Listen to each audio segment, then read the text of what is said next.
Бүхний бэлэн байдлын зэрэгцүүлсэн энэ цагт нийслэлийн мэргэжлийн газраас 11 өдөртөмжийн хүрээнд 28 хяналт шалгалтын чиглэлээр 536 улсын байцаагч үүрэг гүйцэтгэж байна. Нийслэл болон дүүргийн мэргэжлийн газарт 27 албан хаагчийн бүрэлдэхүүнтэй шуурхай ашлаа. 24 цагаар хариуцлагатай жижүүр хийж байна.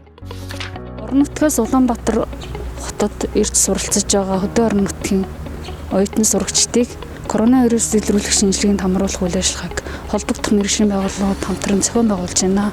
Энэ ажлын хүрээнд соёл урлагийн их сургуулийн дотор байранд амьдарч байгаа 34 сурагч 110 оюутныг PCR шинжилгээ болон төрөвчлсөн онцлогоор шинжилгээний явцад мэргэжлийн албан байгууллагын зүгээс хяналт тавин ажиллаж халдвар хамгааллын дэглэмийг мөрдүүлэн ажиллалаа. Улаанбаатар хотод цар цагт COVID-19 гарсантай холбогдуулан хөдөө орон нутгийн иргэд Улаанбаатарт саадсан.